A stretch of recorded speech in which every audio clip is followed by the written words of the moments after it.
रात के ठीक 2:17 बजे होटल शिवालिक ग्रैंड की लॉबी में हमेशा एक अजीब सी खामोशी उतर आती थी, जैसे समय खुद कुछ पल के लिए रुक जाता हो।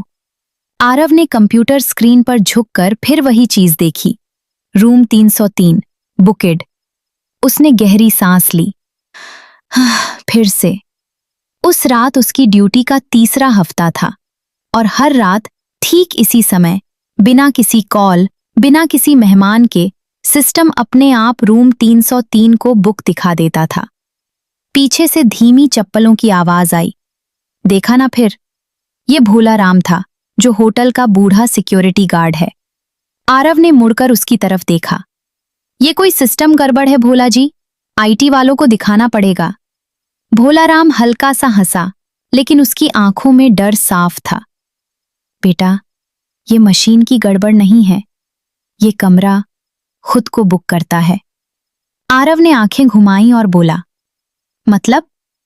भोला राम ने धीरे से कहा, जो भी इसके पीछे पड़ता है वो यहीं रह जाता है।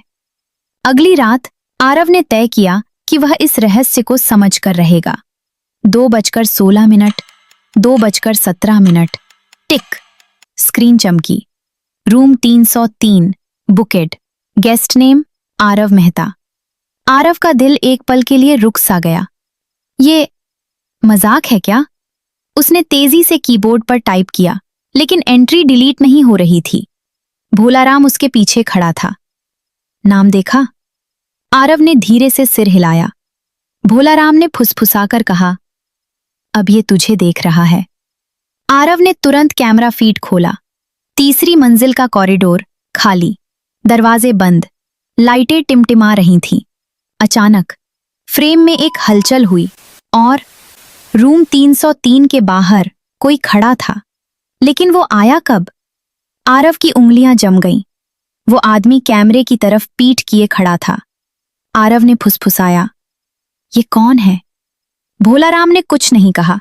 धीरे धीरे वो आदमी सिर घुमाने लगा। स्क्रीन झिलमिलाई और जैसे ही चेहरा दिखा, आरव ने जोर से अपनी कुर्सी पीछे खिसका दी और बोला, नहीं, ये नहीं हो सकता, क्योंकि वो चेहरा उसका अपना था। 3 बजे दोनों तीसरी मंजिल पर खड़े थे। कॉरिडोर असामान्य रूप से लंबा लग रहा था। हर कदम जैसे गूंजता जा रहा था। रूम 303 का दरवाजा आधा खुला था। भोला राम ने धीमी आवाज में कहा, हमें नहीं जाना चाहिए। आरव ने दरवाजे को घूरते हुए जवाब दिया, अब बहुत देर हो चुकी है। उसने दरवाजा पूरी तरह खोल दिया और कमरा सामान्य नहीं था। वो जितना बाहर से दिखता था, उससे कहीं ज्यादा बड़ा था। दीवारें हल्की सी सांस ले रही थीं। हवा भारी थी, जैसे किसी ने यहां बहुत देर तक रोया हो। टेबल पर एक सूटकेस रखा था। आरव ने उसे खोला। अंदर उसके अपने कपड़े थे। वही नीली शर्ट जो उसने पिछले हफ्ते पहनी थी, वही घड़ी जो अभी उसकी कलाई पर थी। उसने तुरंत हाथ देखा और घड़ी गायब थी। उसकी आवाज कांप गई और बोला, ये कैसे? भोला राम कमरे के कोने में खड़ा था, एक पुरानी कुर्सी को देखता हुआ। उसने धीरे से कहा, ये मेरी है। कुर्सी पर एक सिक्योरिटी बैज पड़ा था। उस पर नाम लिखा था, भोला राम सिंह, और नीचे एक तारीख, 1998। उसकी आंखें फैल गईं। पर मैं तो यहां 2005 में आया था, आरव ने कहा। तो फिर ये भविष्य नहीं, अतीत भी दिखाता है। टेबल पर एक पुराना रजिस्टर रखा था। आरव ने उसे खोला। पहले पन्ने पर देखा कि रूम 303 परमानेंट गेस्ट्स के नामों की सूची थी। कुछ नाम काटे गए थे, कुछ के आगे तारीखें थीं, और सबसे नीचे आरव मेहता, चेक इन 25 मार्च 2026। भोला राम सिंह, चेक इन 25 मार्च 2026। आरव ने घड़ी देखी और चौंक गया। आज की तारीख 25 मार्च 2026। अचानक कमरे का दरवाजा अपने आप बंद हो गया। ठक। दोनों चौंक गए। पीछे से एक धीमी आवाज आई, तुम आ ही गए। आरव ने मुड़कर देखा। वो वही था, वही आदमी, वही चेहरा, लेकिन उसकी आंखें काली थीं, जैसे अंदर कुछ भी ना हो। आरव ने कांपते हुए पूछा, तुम? मैं? वो मुस्कुराया। मैं वो हूं जो तुम बनोगे। वो बोला, ये कमरा उन लोगों को चुनता है जो इसे नोटिस करते हैं। भोलाराम पीछे हटने लगा और उसने घबराकर पूछा, हम यहां से जा सकते हैं, है ना? वो आदमी हंसा। कोई भी जा सकता है, जब तक वो समझे नहीं।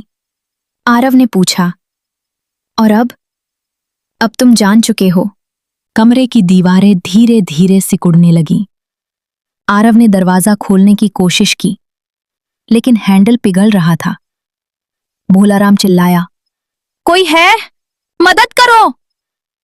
लेकिन आवाज बाहर नहीं जा रही थी, जैसे कमरा खुद एक अलग दुनिया बन चुका हो। सुबह 7 बजे होटल मैनेजर लॉबी में आया। उसने पूछा, आरव कहाँ है? भोलाराम सामने खड़ा था, लेकिन उसकी आंखें खाली थीं।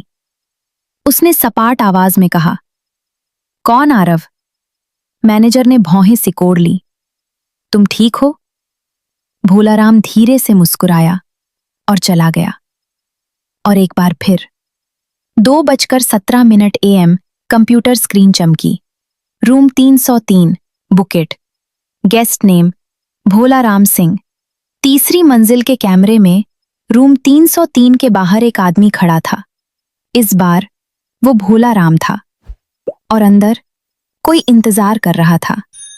कमरा 303 अब भी खुला है और वो अब भी किसी का इंतजार कर रहा है।